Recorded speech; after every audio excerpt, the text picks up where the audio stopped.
এতক্ষণ দেখে হয়তো বুঝতে পেরেই গেছেন আজকে আপনাদের সাথে কী রেসিপি শেয়ার করতে এসেছি। নমস্কার, আমি মধুশ্রী আর আপনাদের সবাইকে স্বাগত আমার চ্যানেল মধুশ্রীস ওয়ার্ল্ডে। আজকে আমি আপনাদের সাথে দই চিকেন রেসিপি শেয়ার করার জন্য চলে এসেছি। তাহলে চলুন শুরু করা যাক। এখানে আমি নিয়ে নিয়েছি 600 গ্রাম মতন চিকেনটাকে আমি 30 মিনিটের জন্য ম্যারিনেট করে রাখবো। ম্যারিনেট করার জন্য আমি খুব বেশি জিনিসের এখানে ইউজ করিনি।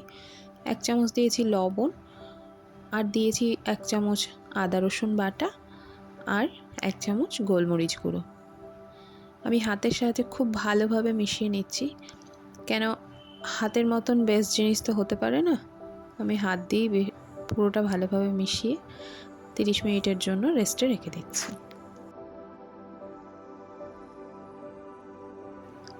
চিকেনটা রেস্টে থাকতে থাকতে এদিকে আমি একটা শুকনো প্যানে 1 চামচ জিরে খুব ভালোভাবে রোস্ট করে নিচ্ছি। এখানে আপনারা দেখতে পাচ্ছেন, দেখুন খুব বেশি ভাজার দরকার নেই, হালকা মতন ধোঁয়া ধোঁয়া উঠছে। এই রকম যখন হবে তখন জিরেটাকে নামিয়ে রেখে দিতে হবে। 30 মিনিট ম্যারিনেশন এখানে হয়ে গেছে। এদিকে আমি বসিয়ে দিয়েছি কড়াই, আর কড়াইয়ে দিয়ে দিয়েছি সাদা তেল। এবার ম্যারিনেট চিকেনগুলোকে আমি সাদা তেলে 2-3 বারে ভেজে নেব।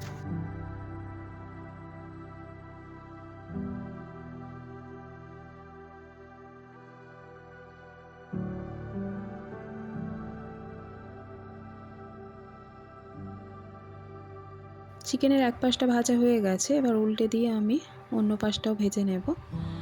এখানে দেখুন কীরকম গোল্ডেন কালার এসছে, ঠিক এইরকমই কালার হবে, খুব বেশি ভাজার দরকার নেই। আমি কিন্তু মিডিয়াম টু লো ফ্লেমে সব চিকেনগুলোকে ভেজে নিয়েছি। চিকেনগুলো ভাজার পরে ওই তেলেই আমি দিয়ে দিচ্ছি 2টো এলাচ আর 4টে লবঙ্গ।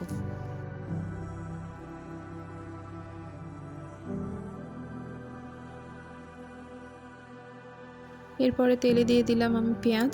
এখানে আমি মাঝারি সাইজের 4টে পেঁয়াজ ব্যবহার করেছি। পেঁয়াজগুলোকে একটু লালচে করে ভেজে নিতে হবে। পেঁয়াজগুলো একটু লালচে করে ভাজা হয়ে গেলে আমি কুচিয়ে রাখা কাঁচা লঙ্কাগুলো দিয়ে দেব।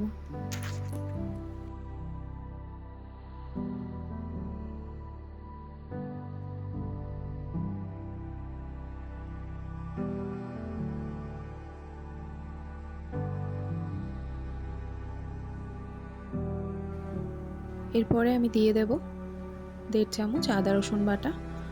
আদা রসুন বাটাটা পেঁয়াজের সাথে খুব ভালোভাবে মিশিয়ে নিয়ে যতক্ষণ না একটা কাঁচা গন্ধটা ছাড়ে ততক্ষণ ভেজে নিতে হবে লো ফ্লেমে।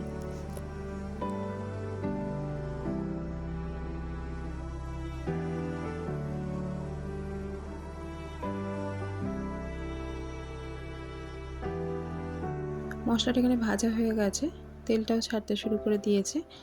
এরপরে আমি দিয়ে দেবো 1 চামচ মৌরি আর 1 চামচ ধনে গুঁড়ো। খুব ভালোভাবে সব কিছু আবারও মিশিয়ে নেব। তারপরে আমি দিয়ে দেব কাজু বাটা। আমি এখানে 10টা কাজু আগে থেকে গরম জলে ভিজিয়ে রেখেছিলাম, তারপরে সেটা পেস্ট করে নিয়েছি। কাজু বাটাটা আমি যখন দিয়েছি তখন কিন্তু গ্যাসের ফ্লেমটাকে আমি একদম লোতে রেখেছিলাম।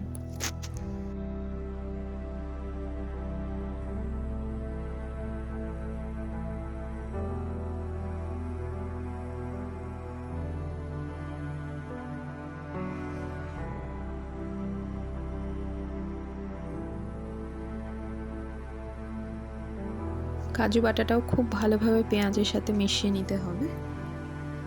যখন ঠিক এই রকম তেলটা ছাড়তে শুরু করে দেবে তখন আগে থেকে ভেজে রাখা সেই চিকেনগুলো আমি এখানে অ্যাড করে দেব।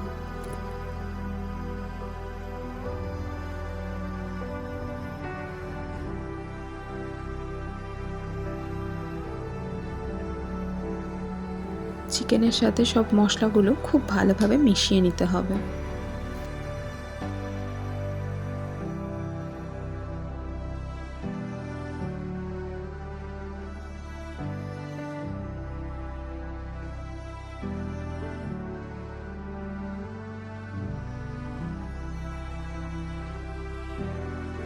এরপরে দিয়ে দিচ্ছি আমি লবণ।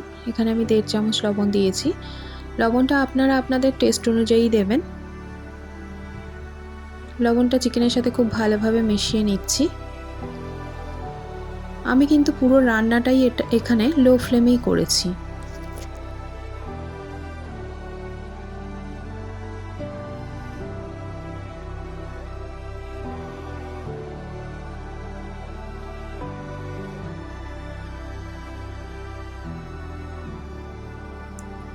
এরপরে আমি এখানে নিয়েছি 4 চামচ দই। আমি দইটাকে খুব ভালোভাবে ফেটিয়ে নিয়েছি।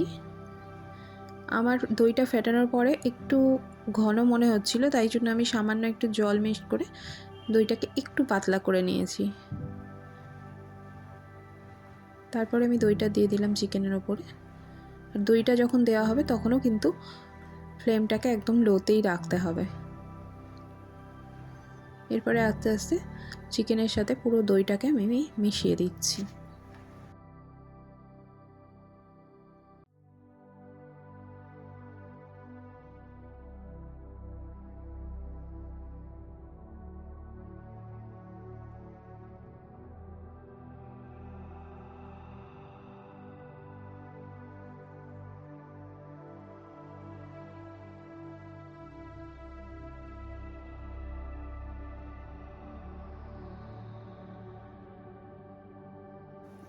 হালকা হাতে দইটা চিকেনের সাথে খুব ভালোভাবে মিশিয়ে নিয়েছি। এরপরে ঢাকা দিয়ে 10 মিনিটের জন্য আমি রান্না হতে দেব লো ফ্লেমেই। 10 মিনিট আমার হয়ে গেছে। দেখুন কি সুন্দর কালার এসেছে আর তেলটা ছাড়ছে ওপর থেকে। আর চিকেনগুলোও কিন্তু খুব ভালোভাবে সেদ্ধ হয়ে গেছে।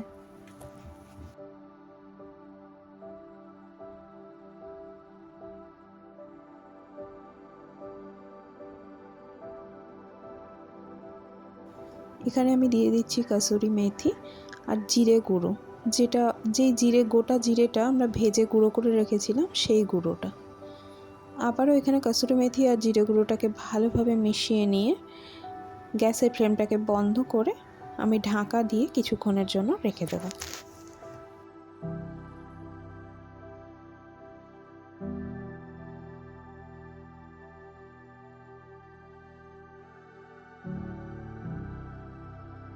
আজকের রেসিপি তো এখানে কমপ্লিট।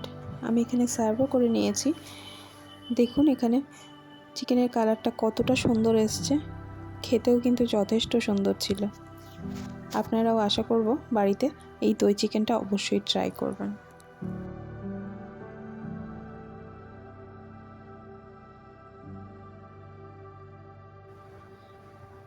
এই চিকেনটা আপনারা রুটি পরোটা যে কোনো কিছুর সাথে সার্ভ করতে পারেন, আবার জিরা রাইসের সাথেও কিন্তু সার্ভ করতে পারেন। আমি এখানে জিরা রাইসের সাথেই চিকেনটাকে সার্ভ করেছিলাম। তাহলে আজকে রেসিপিটা আপনাদের কেমন লাগলো অবশ্যই জানাবেন। যদি ভালো লেগে থাকে একটা লাইক করবেন, একটা কমেন্ট করবেন, একটা শেয়ার করবেন। আর আমার চ্যানেলে নতুন হয়ে থাকলে আমার চ্যানেলটা সাবস্ক্রাইব করার অনুরোধ রইল। সবাই ভালো থাকবেন। টাটা।